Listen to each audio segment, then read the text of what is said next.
Hello बच्चों, welcome to my academy.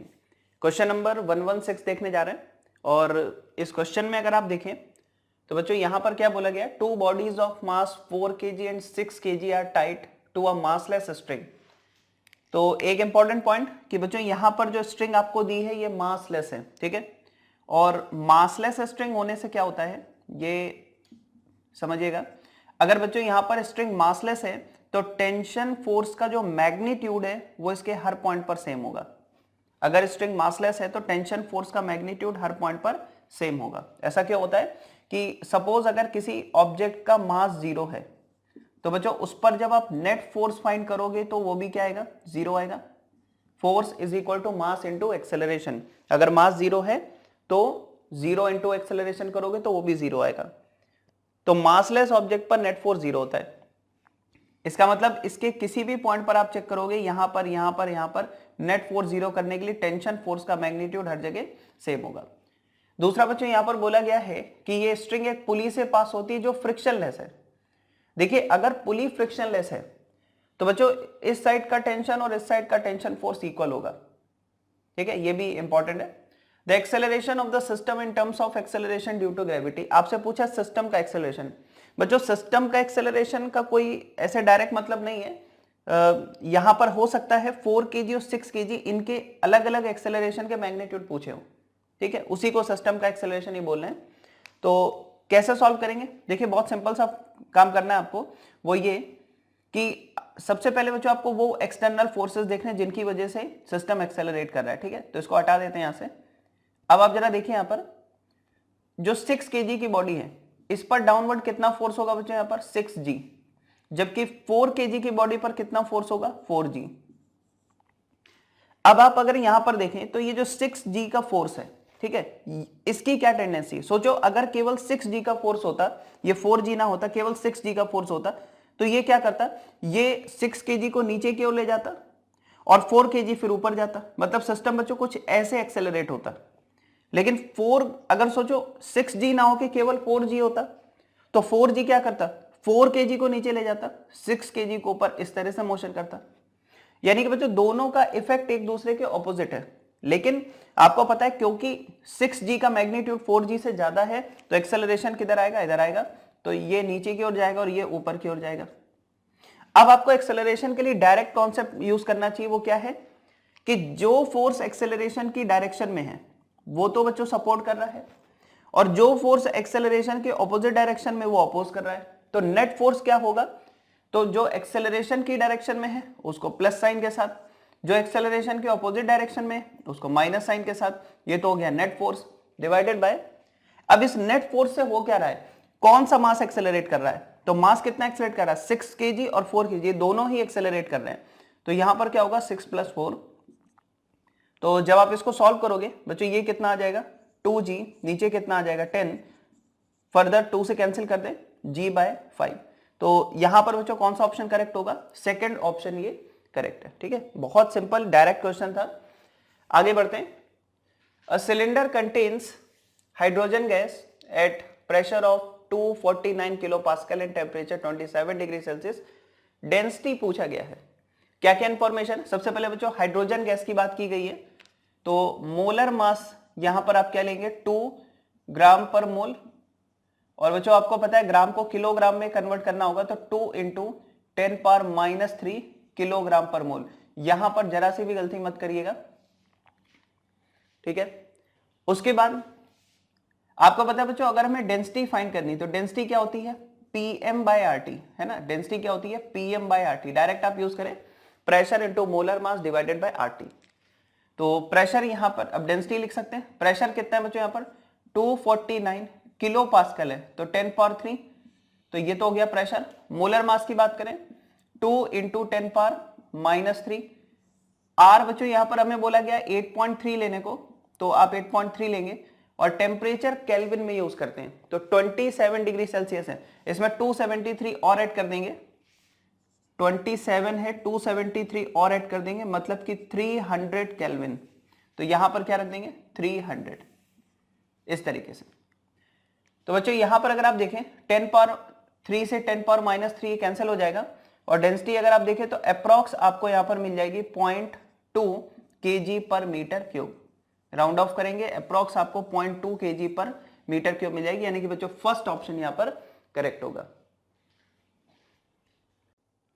बच्चों यहां पर नेक्स्ट क्वेश्चन है क्वेश्चन नंबर 118 और यहां पर क्या बोला गया है, the ratio of the contributions made by the electric field and magnetic field components to the intensity. बच्चों ये काफी इंपॉर्टेंट पॉइंट है, intensity of an electromagnetic wave. देखिए अगर आपसे बोला जाता है इंटेंसिटी बच्चों इंटेंसिटी को आप इस तरीके से लिख सकते हो, इंटेंसिटी क्या होती है, I is equal to U into C, है ना, आई यू सी, ठीक है। तो बच्चों यहां पर U क्या है और C क्या है, U यहां पर है एनर्जी डेंसिटी, U यहां पर क्या है एनर्जी डेंसिटी, और C यहां पर बच्चों क्या है स्पीड ऑफ लाइट या फिर स्पीड ऑफ इलेक्ट्रोमैग्नेटिक वेव। तो पहली बात तो एक बात समझ में आ रही है, हाँ भाई जो इंटेंसिटी है वो एनर्जी डेंसिटी से रिलेटेड है। और अगर बच्चों एनर्जी डेंसिटी की बात करें तो इसमें मैं आपको बता दूं जो इलेक्ट्रिक फील्ड है और मैग्नेटिक फील्ड कंपोनेंट है, इसकी जो एनर्जी डेंसिटी होती है वो इक्वल होती है, मतलब कि जो रेशियो है वो 1:1 होता है। इसको आप ऐसे समझ सकते हो जैसे कि इलेक्ट्रिक फील्ड में एनर्जी डेंसिटी क्या है 1/2 एप्सिलॉन नॉट ई स्क्वायर, जबकि मैग्नेटिक फील्ड में बच्चों यहां पर क्या है b²/2 म्यू नॉट। और अगर आप देखें तो ये दोनों जो मैग्नीट्यूड है वो सेम होते हैं, ये दोनों इक्वल होते हैं। तो आप इसको सॉल्व करने के लिए आप ये भी यूज कर सकते हो, c इज इक्वल टू 1/√ऑफ म्यू नॉट एप्सिलॉन नॉट, आप इसका यूज कर सकते हो। और दूसरा बच्चों यहां पर यूज कर सकते हो E is equal to C times B। अगर आप इनका यूज करके देखेंगे तो आपको पता चलेगा दोनों इक्वल होते हैं। बच्चों हम यहां पर बोल सकते हैं जितनी energy electric field component carry करता है उतनी ही energy magnetic field component carry करता है, यानी कि एनर्जी का जो रेशियो होगा वो क्या होगा 1:1। डायरेक्ट क्वेश्चन था, इसमें कुछ सोचना ही नहीं है, डायरेक्ट रिजल्ट होता है, बच्चों को पता होता है ये। नेक्स्ट क्वेश्चन देखें 119। बच्चों यहां पर क्या बोला गया है, एक लॉन्ग सोलेनॉइड है, लॉन्ग सोलेनॉइड का मतलब आपको इसको इनफाइनाइटली लॉन्ग सोलेनॉइड ट्रीट करना है, ठीक है। वैसे तो इसकी लेंथ आपको गिवन है, लॉन्ग सोलेनॉइड है जिसकी लेंथ बच्चों यहां पर कितनी है 50 सेंटीमीटर। देखिए लॉन्ग सोलेनॉइड का मतलब आपको क्या लेके चलना है कि भाई यहां पर अगर हम देखें इसकी जो रेडियस या डायमीटर का जो डायमेंशन होगा वो इसकी लेंथ से बहुत कम होगा, तभी आप बोलोगे इसकी लेंथ बहुत ज्यादा है और डायमीटर बहुत कम है, मतलब कि लॉन्ग सोलेनॉइड की तरह हम इसको ट्रीट कर सकते हैं। इसकी लेंथ कितनी 50 सेंटीमीटर। इसमें बच्चों करंट कितनी चल रही है 2.5 एम्पियर। आपको बच्चों इसमें फाइंड करना है magnetic field at the centre of the solenoid. देखिए अगर आप मैग्नेटिक फील्ड फाइंड करते हैं सेंटर पे तो सिंपली आपको वही फॉर्मूला यूज करना है जो इनफाइनाइटली लॉन्ग सोलेनॉइड के लिए यूज करते हो, B is equal to mu naught NI। तो बच्चों इसमें बस आपको वैल्यू पुट करनी है, सब कुछ गिवन है, B is equal to mu naught बच्चों यहाँ पर क्या 4 पाई इंटू 10⁻⁻⁷। अगर हम यहाँ पर बात करें n क्या होता है number of turns per unit length. तो बच्चों यहां पर अगर आप देखो तो टोटल नंबर ऑफ टर्न्स कितने 100 और 100 टर्न्स हैं, और बच्चों इसकी लेंथ कितनी 50 सेंटीमीटर है। तो इसको आप मीटर में कन्वर्ट कर लें तो यहां पर देखिए कितना आ जाएगा 50 सेंटीमीटर को मीटर में कन्वर्ट कर लें 1/2, तो म्यू नॉट n ये क्या हो गया number of turns per unit length. और करंट की अगर हम बात करें बच्चों यहां पर कितनी है 2.5 एम्पियर।